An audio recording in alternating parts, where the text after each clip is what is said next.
Hello Revanth గారు. Hello అండి.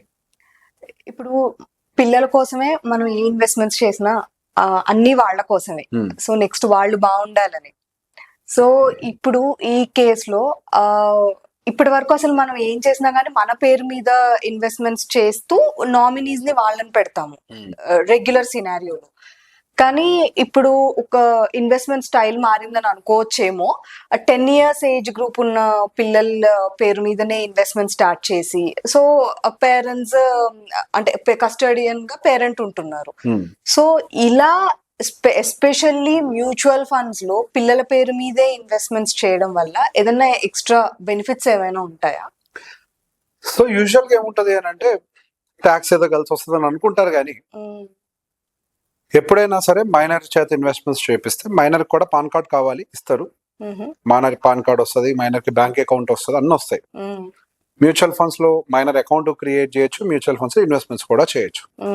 కానీ ఎప్పుడైనా ప్రాఫిట్స్ బుక్ చేస్తే మాత్రం ఎండ్ ఆఫ్ ద డే దాని బాధ్యత మాత్రం ఎవరైతే కస్టోడియన్ ఉన్నారో అంటే వాళ్ళ గార్డియన్ పేరెంట్ వాళ్ళదే బాధ్యత.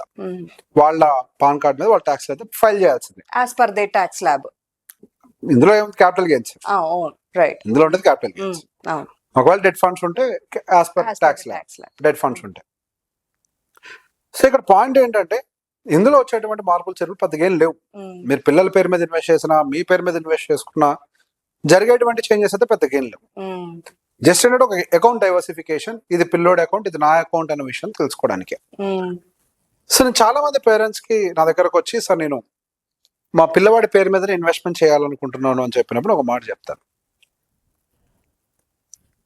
మన పిల్లోడు మంచోళ్ళే, వాళ్ళకు వచ్చే ఫ్రెండ్స్ ఎట్లుంటారో మనకు తెలియదు. 18 ఏళ్ళు వచ్చిన తర్వాత ఆ మ్యూచువల్ ఫండ్స్ ని ఆపరేట్ చేసే పూర్తి హక్కు వాళ్ళకు వస్తుంది. ఈ మారుతున్నటువంటి పరిస్థితులు మనం గమనిస్తూ ఉంటే అనుకోకుండా మిస్యూజ్ అయింది అనుకోండి, ఇక జీవితకాలం బాధపడాల్సిన సిచ్యువేషన్ ఉంటుంది. పాయింట్ 1, నా దగ్గరికి ఎవరైనా తండ్రి కొడుకులు కలిసి వచ్చినప్పటికీ ఏమంటే కొద్దిగా నాకు డబ్బులు ఉన్నాయి, మా పిల్లోడి పేరు మీద ఇన్వెస్ట్ చేద్దాం, కొంచెం పెద్దవాళ్ళు అయినప్పటికీ 21 వయసు ఉండి డిగ్రీ అయి ఉద్యోగం చేసే పిల్లలతో వచ్చినా కానీ పిల్లల పేరు మీద పెట్టద్దని చెప్పేస్తాను. ఫీల్ అవుతాడు పక్కన ఉన్న అబ్బాయి, అవు తప్పులేదు. ఇప్పుడు మీ నలుగురు కుటుంబం అండి, మీ అమ్మాయి, మీ అబ్బాయి, మీరు, మీ భార్య, మీ నలుగురు ఒక కుటుంబం. రేపు మీ ఒక కుటుంబం 3 కుటుంబాలు అవుతాయి. కొడుకు కుటుంబం, కూతురు కుటుంబం, మీ కుటుంబం 3 కుటుంబాల కింద మారుతుంది. మీ కొడుకు, మీ కూతురు మీ కుటుంబంలో ఉన్నంత వరకు మీ మాటే వింటారు, తప్పులేదు.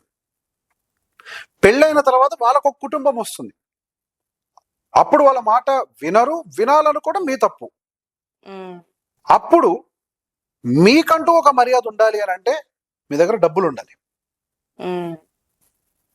కన్న పిల్లల దగ్గర కూడా, మనవాళ్ళ దగ్గర కూడా మర్యాదను డబ్బిచ్చే కొనుక్కోవాలి. పుట్టినరోజు వస్తే మనవడికో గిఫ్ట్, పెళ్లి రోజు వస్తే కోడలికో గిఫ్ట్ ఇవ్వకపోతే పట్టించుకునే పరిస్థితులు ఉన్నాయా?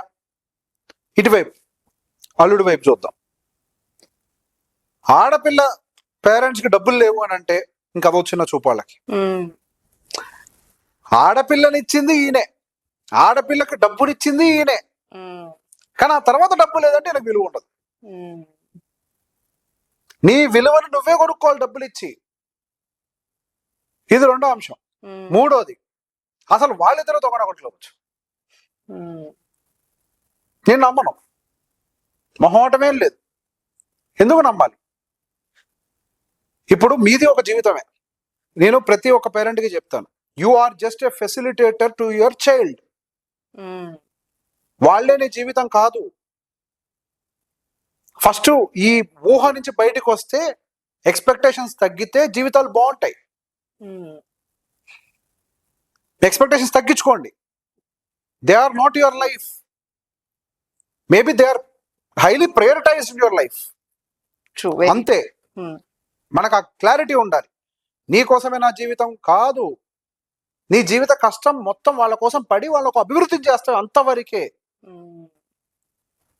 అన్ని మీ ఇద్దరు ఎప్పుడు కలిసి ఉంటారని అనుకోకండి. అనుకోని కనుక మీరు ప్రయత్నం చేస్తే మీ పిల్లవాడి ఎదుగుదలని మీరే కాంప్రమైజ్ చేసిన వాళ్ళు కూడా అవుతారు. మీ ఆలోచనలు ఎక్కడో ఆగిపోయి ఉంటాయి. ఈ తరం వాళ్ళ లెక్క అది బీసీలు, బిఫోర్ క్రైస్ట్ లెక్క అది, అంతే కదా. ఇప్పుడు మనకి జంజీకి బోల్డ్ తేడా. మళ్ళీ ఆ మాటకు వస్తే మనం కరెక్ట్, జంజీ కరెక్ట్, జంజీ కరెక్ట్ అంట, వాళ్ళ తరం కరెక్ట్. అంతే, దే ఆర్ ద ఫ్యూచర్, వాళ్ళే కరెక్ట్. సమాజం వాళ్ళకు అనుకూలంగానే మారాలి, భవిష్యత్ తరాలకు అనుకూలంగా అన్నీ మారాలి. సో బేసిక్ అందుకే మీరు ఇన్వాల్వ్ అయ్యి నా పిల్లలు నా లేదు, దేర్ ఇస్ నో నా. ఇక్కడే భగవద్గీత గుర్తు తెచ్చుకోవాలి. ఏం పట్టుకోవచ్చు ఏం పట్టుకుపోతావు అనేది మీ దగ్గరే పెట్టుకోండి. నిజంగా మీ పిల్లవాడికి ప్రతి నెల ఏదైనా ఇన్కమ్ ఇవ్వాలనుకుంటున్నారు అనుకోండి, మీ చేతులతో ఇవ్వండి. మీరు ఎక్కువ కాలం బతకాలని మీ కోడలు కోరుకుంటుంది, మీ అల్లుడు కోరుకుంటారు, అంతే కదా. ఇచ్చే వాళ్ళకే కదా రెస్పెక్ట్, ఇవ్వని వాళ్ళకి అసలు రెస్పెక్ట్ ఉందా? బయట ఇచ్చే పరిస్థితి లేదు కదా, కండిషన్ లేదు. కొనుక్కోవాల్సింది డబ్బులు లేకపోతే మన వాళ్ళు మనవరాళ్ళు కూడా పట్టించుకోరు కదా. అందుకే మీ డబ్బు మీ పేరు మీద పెట్టుకోండి. ఇటు తిరిగి వాళ్ళకే పోయేది, వాళ్ళ పేరు మీద పెచ్చగా పెట్టుడు ఎందుకు? అవును, వాళ్ళకే పోయేది. పొరపాటున చూసుకోలేదు అనుకోండి, ఈ మధ్య సీనియర్ సిటిజన్ లివింగ్ అని కమ్యూనిటీలో వచ్చినాయి, గేటెడ్ కమ్యూనిటీలు. కనీసం మీరు బతకడానికి డబ్బులు ఉండాలిగా. వాళ్ళు చూసుకోకపోనే తప్పులేదు, వాళ్ళ బిజీలో వాళ్ళు ఉంటున్నారు, ఓకే, నేను అది కూడా తప్పను. కానీ మీరు బతకడానికి మీ దగ్గర డబ్బులు ఉండాలి కదా. మీరు కంఫర్టబుల్ గా బతికాక, మీకుండే అచ్చట ముచ్చట మన వాళ్ళకి మనవరాలకి పెట్టుకోవాల్సిన పెట్టుకున్నాక, మిగిలింది ఏదంటే పిల్లలకు పోద్ది. దానికి పిల్లల పేరు మీద పెట్టుబడి పెట్టాలి, పిల్లల పేరు మీద ఎందుకు పిల్లల పేరు మీద పెట్టాలి? టాక్స్ పాయింట్ ఆఫ్ వ్యూ లో ఎటువంటి ఏ ఉపయోగం లేదు. అంటే ఇప్పుడు కొంతమంది అడుగుతుంటారు, ఇప్పుడు వైఫ్ పేరు మీద సపరేట్ అకౌంట్ ఓపెన్ చేస్తాను, నా పేరు మీద సపరేట్ అకౌంట్ ఓపెన్ చేస్తాను, సో ట్యాక్స్ కూడా మాకు ట్యాక్స్ కూడా డివైడ్ అవుతుంది కదా, సో దట్ మాకు అడ్వాంటేజ్ ఎక్స్ట్రా బెనిఫిట్ ఉంటది అని చెప్పి అంటారు. సంవత్సరానికి 1,25,000 ఎగ్జామ్షన్ ఏదైతే ఉందో అది తప్పించి ఇంకోట్లేదు. సింగిల్ అకౌంట్ ఉన్నా డ్యూయల్ అకౌంట్ అంతే. ఇప్పుడు 1,25,000 profit is exempted per account per year. That is only you will have, nothing beyond that. అంటే 12.5% ఆన్ 125 అని అంటే ఎంత కడతారు? అప్రాక్సిమేట్ గా 15,000 సేవ్ చేస్తారు, అంతే, నథింగ్ బియాండ్. కాకపోతే ఇక్కడ వైఫ్ అండ్ హస్బెండ్ అకౌంట్స్ ని సెగ్రిగేషన్ కి ఎందుకు వాడుకోమంటామని అంటే మీకు క్లారిటీ ఉంటదని. మొత్తం ఒక దాంట్లో కన్ఫ్యూజ్ అవుతారేమో, కొంచెం డైవర్సిఫై చేసుకోవడానికి మీకు క్లారిటీ ఉంటదిలే, అట్లా చేసుకోండి అని ఒక మాట అంటూ ఉంటాం. ఎట్లున్నా ఒకటే ఇక్కడ ఇప్పుడు మన దగ్గర ఉండే యాప్స్ ఉంటాయి, అందులో గోల్ సెట్టింగ్ చేసుకొని ఇన్వెస్ట్మెంట్ అని దానికి లింక్ చేసుకోవచ్చుగా. సో ఎట్లయినా ఐదర్ వేస్, బట్ పిల్లల్ని మాత్రం ఎంకరేజ్ చేయొద్దు, నేను నమ్మొద్దు అని చెప్తాను నేను. ఒక ఏజ్ వచ్చేంత వరకే వాడు నీ మాట వింటాడు. ఒక వయసు వచ్చిన తర్వాత వాడు నీ మాట వినాలని కూడా నీ మూర్ఖత్వం. మన అవుట్డేటెడ్ అయిపోతాయి, అంతే, అది మన మూర్ఖత్వం, అది అట్లా అనుకోవద్దు. కాబట్టి వాళ్ళ సంపాదన వాళ్ళు పెట్టుకుంటారు, మీ సంపాదన మీరు పెట్టుకోండి, మీ తనంతరం డబ్బులు అలాగే పోతే కంగారు ఏం లేదు. రైట్, థ్యాంక్ యూ అండి. Most welcome.